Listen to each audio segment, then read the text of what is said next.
गांव में हरिहर नाम का व्यक्ति रहता था। वह स्ट्रॉबेरी की खेती करता था। कई सालों से हरिहर स्ट्रॉबेरी की खेती करते आ रहा था।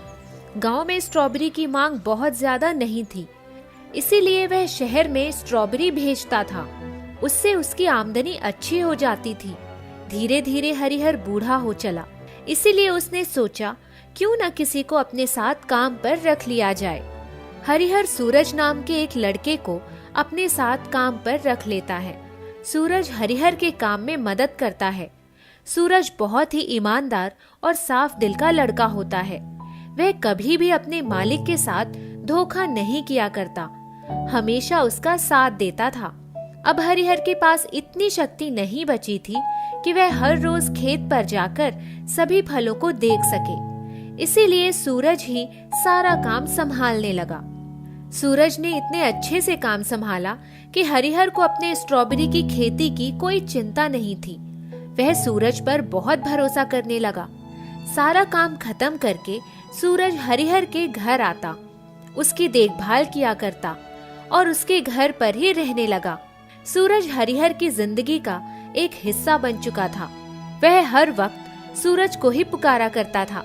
सूरज के बिना वह कुछ भी नहीं कर पाता था। सूरज जितना हो सके उतना हरिहर की मदद करता था और किसी चीज की कमी नहीं होने देता। एक दिन हरिहर सूरज से कहता है, बेटा सूरज, मैं तुमसे कुछ कहना चाहता हूँ, मेरे पास आओ। जी बोलिए। मेरे पास तुम्हारे अलावा कोई और नहीं है, एक तुम ही हो जो मेरी इतनी सेवा करते हो। मेरी जिंदगी का कोई भरोसा नहीं, आज हूँ कल नहीं, इसीलिए मैं अपने स्ट्रॉबेरी की खेती तुम्हारे नाम करना चाहता हूँ। नहीं नहीं, ऐसा मत कहिए, मुझे आपसे कुछ भी नहीं चाहिए। बेटा, ये मेरी इच्छा है। हरिहर अपने स्ट्रॉबेरी फार्म सूरज के नाम कर देता है। कुछ ही दिनों के बाद हरिहर की मृत्यु हो जाती है। अब वह पूरा फार्म सूरज ही संभाला करता। हरिहर की मृत्यु की खबर सुनकर हरिहर का भतीजा मोहन हरिहर के घर आता है और सूरज से कहता है, तुम कौन हो और मेरे चाचा जी के स्ट्रॉबेरी फार्म पर कब्जा करके क्यों बैठे हो? हरिहर जी ने ये फार्म खुद मेरे नाम पर किया है। उनकी इच्छा थी कि मैं इसे और आगे तक लेकर जाऊं। यह देखिए कागजात। मोहन उसे फाड़ देता है। ये सब कुछ नहीं सुनना है मुझे। जब उनका भतीजा जिंदा है तो और कोई क्यों चलाएगा उनका फार्म? चलो जाओ यहाँ से, अब से मैं ये स्ट्रॉबेरी फार्म को चलाऊंगा। मोहन सूरज की बेइज्जती करके उसे वहाँ से चले जाने के लिए कहता है। सूरज हरिहर के कमरे में आता है और हरिहर के बक्से को लेकर वहाँ से चला जाता है। बक्से में हरिहर के कपड़े और कुछ सामान था।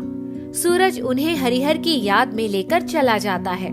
इधर मोहन हरिहर के स्ट्रॉबेरी फार्म को चलाने लगता है और पैसे कमाने लगता है। सूरज उदास होकर बस घर में अकेला पड़ा रहता था।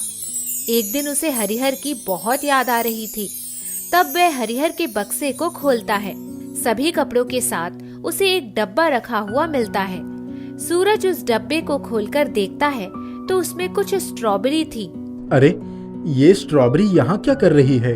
तभी उस स्ट्रॉबेरी से आवाज आती है, सूरज, मैं एक जादुई स्ट्रॉबेरी हूँ। हरिहर ने मुझे यहाँ संभाल कर रखा हुआ था। क्या जादुई स्ट्रॉबेरी? हाँ सूरज, मैं सब जानती हूँ। मोहन ने तुम्हारे साथ कितना बुरा किया है। मैं तुम्हारी मदद जरूर करूँगी। मगर वो कैसे? तुम जो चाहो वह मैं तुम्हें दे सकती हूँ।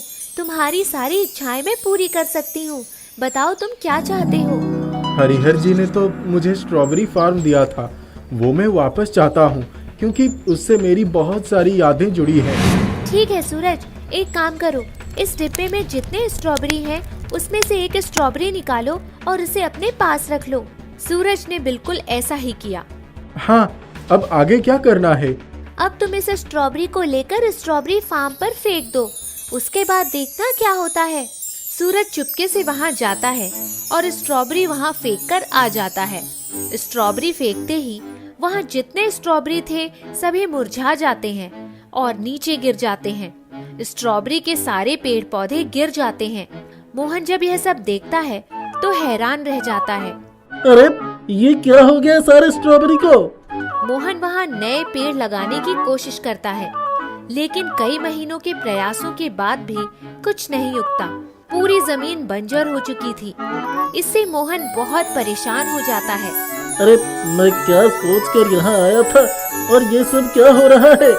इससे अच्छा तो मेरी खेत थी, कम से कम उस पर अलग अलग तरह के पेड़ पौधे तो उगते थे। ये तो बंजर जमीन हो चुकी है। मुझे नहीं चाहिए ऐसी जमीन। लगता है इसे किसी को बेचकर वापस अपने गांव जाना होगा। एक दिन जादुई स्ट्रॉबेरी सूरज को ढेर सारे पैसे देती है और कहती है, तुम इन पैसों को लेकर जाओ और मोहन को दे दो, वह तुम्हें खेत वापस कर देगा। सूरज पैसे लेकर जाता है और मोहन से कहता है, मोहन, सुना है तुम खेत बेचना चाहते हो। मैं तुमसे यह खेत खरीदना चाहता हूँ। हाँ हाँ ले लो, मुझे कोई दिक्कत नहीं। सूरज मोहन को पैसे देता है और इस बार सब कुछ कानूनी तौर पर करके अपने नाम पर स्ट्रॉबेरी फार्म करवाता है और कागजात की नई कॉपी निकलवा लेता है। अगर मैं इस बंजार जमीन को वापस हरा भरा बना दूं तो फिर भी तुम यह मुझसे नहीं ले सकते हो। हाँ हाँ समझ गया। वैसे भी मैंने बहुत प्रयास कर लिया है। अब यह कोई काम की जमीन नहीं है, तुम ही इसे रखो। जादुई स्ट्रॉबेरी ने सूरज को जो पैसे दिए थे वह सूरज मोहन को देता है और मोहन उन पैसों को लेकर अपने गांव निकल जाता है। सूरज, अब से तुम्हें कोई दिक्कत नहीं आएगी। अब से यह जमीन वापस से उपजाऊ हो जाएगी, तुम चिंता मत करो। जो पैसे मोहन को मिले थे वह जादुई पैसे थे। जैसे ही मोहन उसे लेकर गांव पहुंचा, सारे पैसे खुद ब खुद गायब हो गए। अरे ये क्या हो गया। सारे पैसे तो अभी तक यहीं थे, फिर अचानक गायब कहाँ हो गए। खेत में वापस से हरे भरे पेड़ उग जाते हैं और सारा खेत स्ट्रॉबेरी से भर जाता है। एक दिन मोहन वापस से वहाँ आता है। सूरज, तुमने मेरे साथ धोखा किया है। तुमने मुझे पैसे नहीं दिए थे। मैंने तुम्हें पूरे पैसे दिए थे, तुमने उन्हें गिने भी थे। अब मुझे नहीं पता वो कहाँ गए। तुमने ही कहीं गिरा दिया होगा या चोरी हो गए होंगे। अब चलो जाओ यहाँ से, मैं कुछ नहीं सुनना चाहता। मोहन यह सब देखकर आश्चर्य में पड़ जाता है। अचानक इतने सारे स्ट्रॉबेरी कैसे उग गए। मोहन सर झुकाकर वहाँ से वापस चला जाता है और सूरज जादुई स्ट्रॉबेरी की मदद से वह फार्म वापस ले लेता है और खुशी खुशी उसे पहले की तरह चलाने लगता है। मोहन की लालच की वजह से उसे कुछ नहीं मिल पाता और वह वापस से अपने खेत पर खेती करने लगता है।